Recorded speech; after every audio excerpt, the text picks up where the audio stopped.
Assalamualaikum warahmatullahi wabarakatuh. Perkenalkan, nama saya Abdul Haris SPDI. Saya guru mata pelajaran Pendidikan Agama Islam dan Budi Pekerti di SMK 2 LPPM RI Majalaya, Kabupaten Bandung, sekaligus sebagai mahasiswa PPG Daljab Batch 1 di Universitas Islam Negeri Sunan Gunung Jati 2025 dengan nomor peserta 32047600194. Hari ini saya akan melaksanakan uji kinerja di SMK 2 LPPM RI Majalaya. Berikut video saya. Assalamualaikum warahmatullahi wabarakatuh. Waalaikumsalam warahmatullahi wabarakatuh. Mana kabarnya hari ini? Alhamdulillah. Untuk mengawali pelajaran, mari kita berdoa dulu. Silakan untuk KM untuk memimpin doa.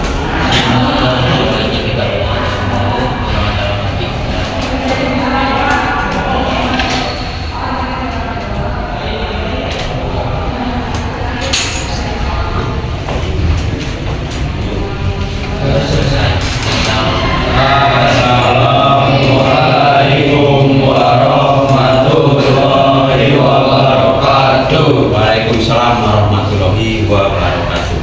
Baik, sebelum lanjut ke pelajaran, Pak mau ngecek dulu kehadiran. Bagaimana hari ini semuanya hadir?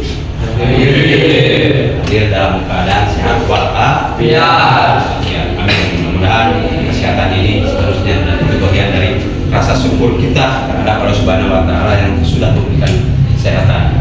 Nah, di pertemuan kali ini kita akan membahas mengenai menghindari akhlakul majmumah dan melakukan akhlakul madmudah dalam kehidupan sehari-hari supaya kehidupan kita dalam keadaan berkah. Nah, tetapi sebelumnya coba kita refleks lagi ke materi sebelumnya. Apa yang dimaksud, kalian paham atau tahu, karena itu merupakan bahasan sebelumnya. Apa yang dimaksud dengan akhlakul karimah? Siapa akhlakul karimah? Bisa memberikan gambaran atau definisi akhlakul karimah? Ada yang tahu? Oke, baik. Kemudian akhlakul majmumah. Akhlakul majmumah, ada yang tahu? Coba, siapa? Boleh, silakan dicoba saja. Kalau akhlakul majmudah, siapa? Ini, ketika kalian mendengar akhlakul majmudah, apa yang ada di benak kalian? Apa kira-kira? Atau gini, dalam kehidupan kita sehari-hari kita seringkali melihatlah orang lain atau diri kita, atau misalkan di sosial media ada orang yang tertabrak karena sedang misalkan mabuk atau sedang marah-marah berkelahi, tawuran antar dan segala macam, atau misalkan anak muda tawuran. Nah, hal-hal itu apakah masuk ke dalam kategori akhlak yang mana di antara yang dua? Apakah masuk ke dalam akhlak majmumah atau akhlak mahmudah menurut kalian?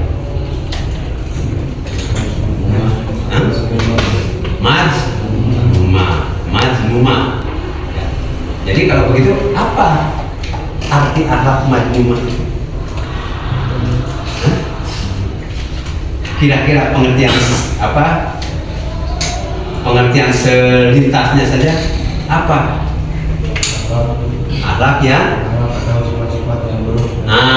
akhlak atau sifat-sifat yang buruk.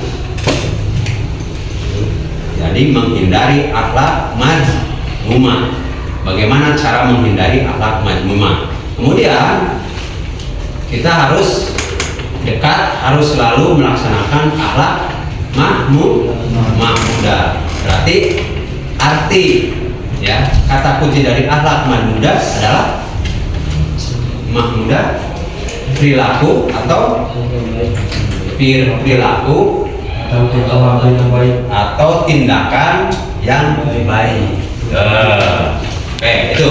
Nah, kita akan membahas mengenai itu, yang mengenai akhlak yang buruk dan akhlak yang akhlak yang buruk dan akhlak yang baik. Bagaimana konteksnya dalam kehidupan kita sehari-hari, baik yang dilihat atau baik yang kita dengar atau mungkin merefleksikan ke di dalam diri kita juga pernah melakukan itu ya. Nah, untuk membahas ini lebih lanjut, untuk memperdalam bahasan ini akhlak madmumah dan akhlak mamdudah itu, dengan cara kalian silakan untuk menggunakan HP-nya untuk mencari apa saja akhlakul madmumah yang biasa terjadi dalam kehidupan sehari-hari, kemudian bagaimana dampaknya atau faktor-faktor apa yang bisa menyebabkan akhlak madmumah itu ada di lingkungan atau ada di lingkungan sosial, kemudian apa sih akhlak mahmudah itu, supaya yang tadi ketika muncul sifat akhlak madmumah kemudian dicoba dikekang oleh akhlak mahmudah. Silakan kalian bisa cari di melalui HP kalian, silakan untuk dibuka untuk memperjelas cara pengerjaan kalian. Silakan ini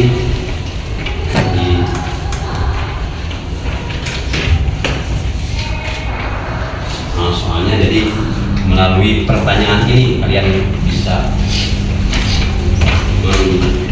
menginventarisir atau menggali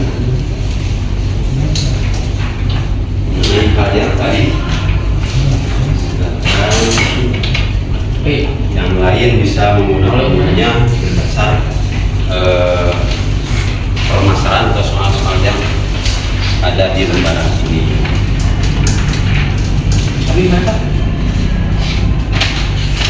Ini bisa digunakan sekarang ya.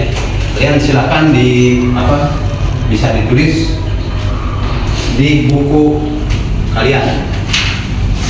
Oke, silakan.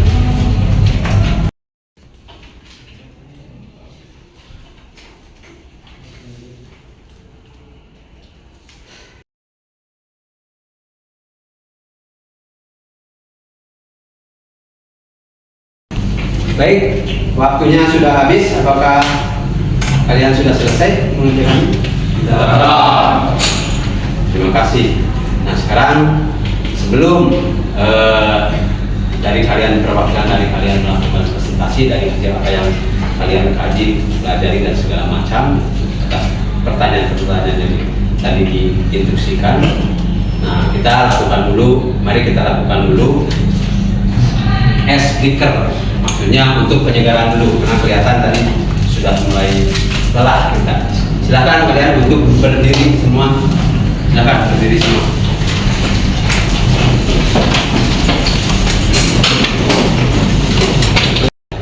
Tangannya ke depan. Tangan ke depan, kemudian digerak-gerakan. Oke, cukup. Nah, sekarang kembali lagi ke semula. Kemudian telapak tangan kanan pukul-pukul ke bagian dada tangan kiri. 1, 2, 3. Nah, sekarang yang bagian kiri, yang tangan kiri tepuk-tepuk dada bagian kanan. Oke, siap. Nah, sekarang rentangkan lagi tangannya ke depan. Kemudian jarinya ini kan. Oke. Nah, kemudian tangan kanan posisikan di atas. Kemudian disilangkan, dibalikan, ditempelkan. Nah, silakan kalian tarik ke bagian dalam dada kalian, kemudian dikeluarkan, luruskan semampunya. Oke. Kemudian balik lagi. Nah, sekarang posisi tangan kiri yang di atas. Oke, kembali lagi, masukkan, tempelkan, tarik lagi. Tarik lagi ke dalam, pelan-pelan, dan balik lagi. Oke, kemudian rilekan. Nah, setelah itu, mari kita menggeliat bareng-bareng. Paham? Menggeliat. Melihat sekitarnya. 1, 2, 3. Mari sambil bersuara. 1, 2, 3. Sekali lagi. 1, 2, 3. Oke. Terima kasih. Mudah-mudahan kalian dikasih balik. Tepuk tangan untuk semua.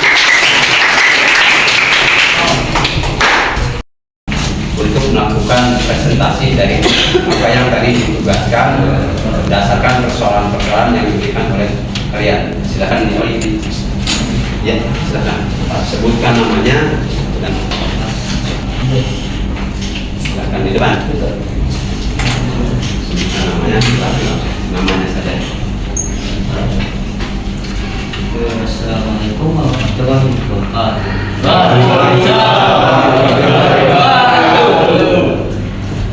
Perkenalkan, nama saya Sandi. Saya akan mempresentasikan hasil soal presentasi. Di sini jawabannya merusak hubungan dapat menyakiti hati orang lain, menimbulkan permusuhan dan merusak persaudaraan, mengganggu kesehatan secara fisik, kemalahan dapat meningkatkan tekanan darah, detak jantung dan memicu stres. Itu ya. Ya, assalamualaikum warahmatullahi wabarakatuh. Oke. Ada yang mau bertanya? Jadi mengapa pertanyaan persoalannya atau kasusnya? Mengapa seorang mukmin harus menghindari sikap temperamen atau gahab ya dalam kehidupan sehari-hari? Tadi jawabannya apa tadi? Ulang lagi. Mengganggu kesehatan. Akan merusak hubungan dengan siapa? Nah, antar manusia atau dengan orang lain, dan juga akan merusak kesehatan ketika ada perasaan atau ada sifat gabah atau temperamen. Cek bahasa Sunda gede amat. Nah, gitu ya, itu. Nah, kemudian yang kedua, mengapa orang yang berbeda berbadan kekar? Mengapa orang yang berbadan kekar dapat dan perkasa belum tentu bisa disebut sebagai seorang yang kuat? Bagaimana ciri orang yang kuat? Yang kedua, ciri orang yang kuat bagaimana? Orang kuat itu bukan orang yang pandai kuat, tetapi orang yang kuat adalah orang yang mampu mengendalikan dirinya. Kita dapatkan kata kuncinya. Jadi ketika yang dimaksud dengan orang kuat seperti yang disebutkan oleh Sandi, ya, itu bukan yang badannya besar, kemudian kekar, tenaganya kuat, bukan. Tapi kalau berdasarkan Al-Quran dan Sunnah, keterangan hadis Nabi bahwa orang yang kuat itu adalah orang yang bisa mengendalikan hawa nafsu, itu yang kuat. Kalau ditinjau dari agama, cukup penjelasan dari Sandi? Cukup. Ada pertanyaan? Cukup ya? Oke, silakan. Terima kasih. Ini, silakan. Oke, untuk pertanyaan yang ketiga dan kedua silakan.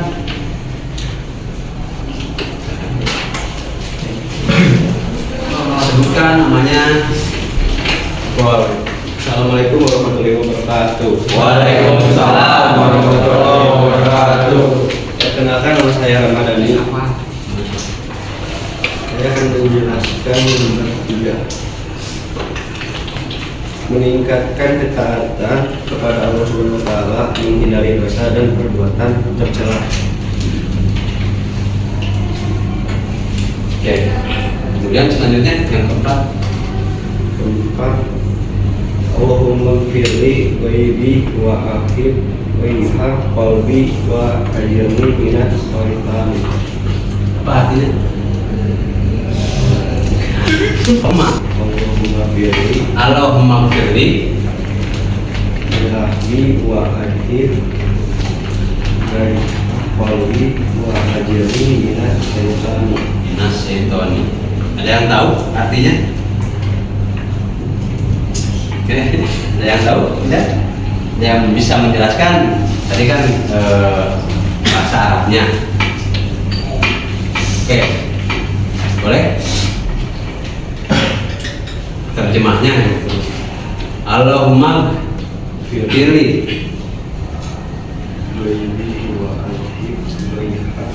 Boleh? Sani silahkan.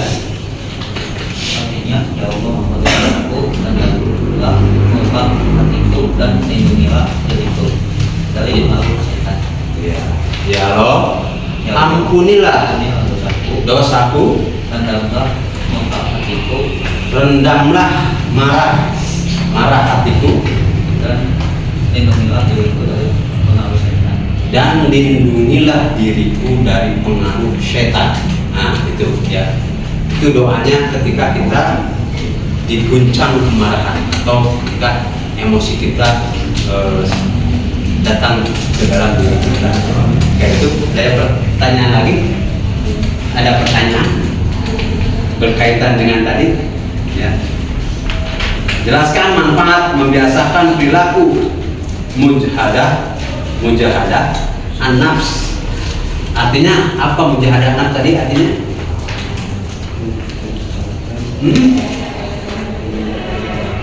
Meningkatkan ketaatan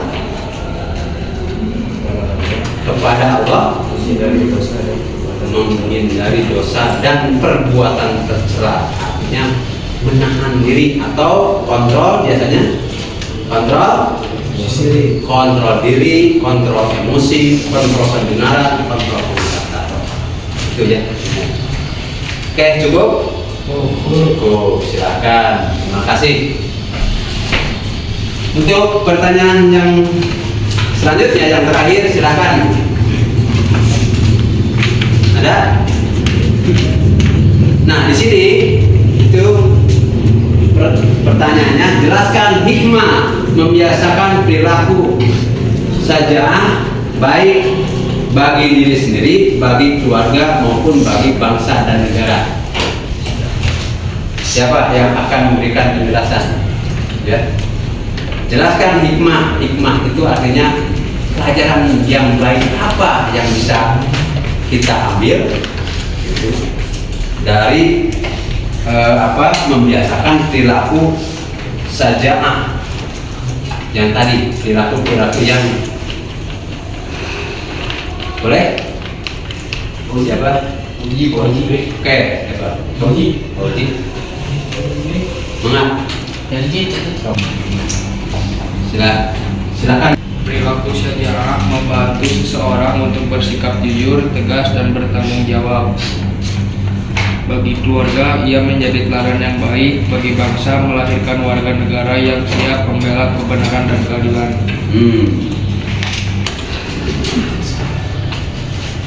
Oke, baik. Terima kasih Pak Ri. Tadi sudah menjelaskan mengenai hikmah membiasakan perilaku sajaah baik bagi diri sendiri, bagi keluarga maupun bagi bangsa dan negara. Jadi tadi Pak Ri menjelaskan bahwa apa manfaatnya, apa hikmahnya. Ternyata bagi diri sendiri itu akan membawa ketenangan, kemudian kehormatan bagi diri sendiri, kemudian di keluarga juga akan membawa ketentraman di dalam keluarga, ya, keharmonisan di dalam keluarga. Kemudian bagi negara juga bagi masyarakat itu akan membawa kondusif kondisi di masyarakat kalau kita melakukan perilaku sajaah. Jadi akan terbawa manfaatnya baik diri sendiri, keluarga maupun kita sebagai bangsa dan negara, bagian bangsa dan negara. Itu ya kurang lebih. Ada yang mau memberikan pendapat? Silakan. Sani mau memberikan pendapat lagi? Ada yang lain tentang 5 poin bahasan ini? Silakan. Kalau yang masih kurang, silakan untuk berpendapat. Ya, silakan untuk menyampaikan pendapatnya. Mengapa seorang mukmin harus menghindari sikap temperamen pemarah? Berarti kalau misal kita menghindari sikap temperamen, positif atau tidak? Positif, ya. Karena kita kan ketika kita menghindari temperamen, kita akan banyak teman, banyak saudara, banyak silaturahmi, dan nampaknya juga kita akan merasa tenang. Itu ya, jadi positif, ya, sangat positif. Kemudian mengapa orang yang berbeda karakter dan yang berbadan kekar dan perkasa belum tentu disebut orang yang kuat? Jawabannya tadi, karena yang kuat di mata Allah adalah orang yang bisa mengendalikan diri atau mengendalikan hawa nafsu. Yang dimaksud hawa nafsu itu bukan hanya emosi. Yang keluar dari hawa nafsu bukan hanya kemarahan, rasa malas, ya, rasa ingin poya-poya, rasa ingin dipuji oleh orang lain, itu bagian dari nafsu. Dan kita harus dihindari karena itu akan menyebabkan psikologis kita terganggu dengan pola-pola seperti itu. Oke. Kemudian selanjutnya, jelaskan manfaat membiasakan perilaku mujahadah an-nafs. Jelas di sini tadi disebutkan bahwa dengan mujahadah an-nafs, yaitu mengontrol diri, menahan diri dari perilaku-perilaku yang buruk, akan banyak manfaatnya terhadap diri kita. Dari segi kesehatan tadi disebutkan di jawaban pertama. Bagi kesehatan juga bermanfaat, bagi diri kita, kemudian bagi hubungan silaturahmi juga akan bermanfaat. Itu yang mungkin bisa disimpulkan dari apa yang kalian sampaikan. Mudah-mudahan bahasan tadi itu, pertama, Bapak yakin kalian sudah bisa mempraktekkan dari apa yang tadi disampaikan, dan juga mudah-mudahan kita selalu bisa meningkatkan supaya kita tetap menjalankan apa yang diridhoi Allah dari sifat-sifat kita, dari sikap-sikap kita, yaitu akhlakul karimah, kemudian akhlakul mudah, dan juga selalu kita bisa mengontrol diri sendiri dalam kehidupan sehari-hari. Itu saja mungkin untuk pertemuan hari ini, ya. Mohon maaf jika dalam selama pelajaran ini atau selama 2 jam pelajaran, 3 jam pelajaran ini mungkin ada ucapan Bapak yang salah atau perkataan Bapak yang salah. Maaf, kita tutup saja. Kedua, Rabbana atina fid dunya hasanah wa fil akhirati hasanah wa qina adzabannar. Assalamualaikum warahmatullahi wabarakatuh. Waalaikumsalam warahmatullahi wabarakatuh. Dan kesimpulan atau dasar dari apa yang kita dapatkan hari ini itu merupakan bahan atau dasar untuk pertemuan pembahasan di pertemuan berikutnya.